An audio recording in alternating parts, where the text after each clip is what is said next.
I am a sick man. I am a bitter man. I am an absurd man. Perhaps you think I am mad already, but I assure you I am far too clear-headed for madness. Or maybe madness is the only clarity left in this world of illusions. Let me tell you then how I came to see the world for what it is, a grand joke, a theatre of shadows, and how I, in my desperate attempt to escape it, fell apart into something unrecognizable even to myself. It began, as all things do, with a thought, a simple, quiet thought, like a whisper in the dark. What if none of this is real? At first I brushed it off. Of course it was real.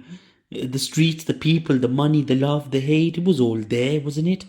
Solid, undeniable, but the thought stayed gnawing at me like a rat in the walls of my mind. What if it was all made up? What if the rules we lived by, the values we held so dearly, the very fabric of our reality, were nothing more than shared delusions? I began to see it everywhere, the way people obeyed authority. Not because it was right, but because it was expected. The way they chased money, not because it had real worth, but because they all agreed it did.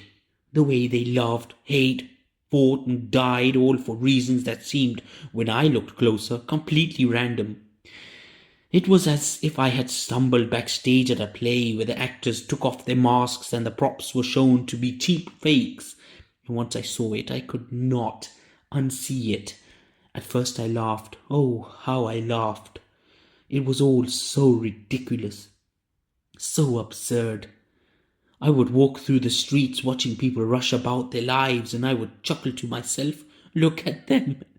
I thought building their little sand castles, pretending they will last forever. I felt superior, enlightened, as though I alone had glimpsed the truth behind the curtain. But laughter, as it turns out, is a weak shield against the void. The more I saw, the more I realized that I too was caught in this web of illusions. My laughter turned to bitterness, my pride to despair. If everything was made up, then so was I. My thoughts, my desires, my very sense of self, all were shaped by the same forces I now hated. I was no freer than the rest of them, no more real, and so I decided to escape. But how does one escape a world that has soaked into every part of one's being? I tried to peel away the layers of conditioning, to find some core of truth beneath the lies.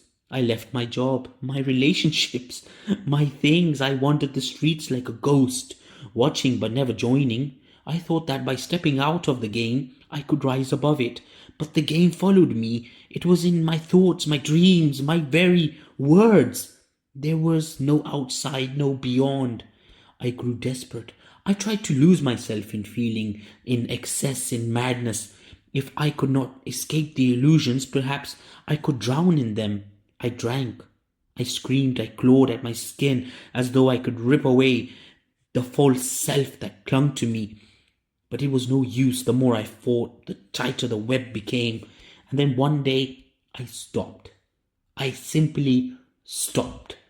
I sat in my room, staring at the wall, and I let the absurdity wash over me. There was no escape, no meaning, no truth. There was only the void, vast and uncaring, and the faint echoes of human ideas bouncing around its edges. I laughed again, but this time it was an empty laugh. A laugh that echoed in the nothingness.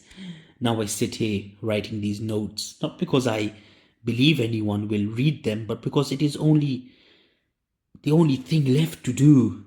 I'm not mad, not yet, but I can feel it creeping in like a shadow at the edge of my sight.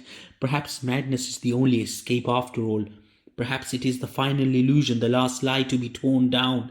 And so I leave you with this, a warning, a confession, a cry into the void. If you ever glimpse the truth behind the curtain, run away, turn away. Do not follow me into the abyss. For once you see the world for what it is, there is no going back. I am a sick man, I am a bitter man, I am an absurd man, and soon I will be nothing at all.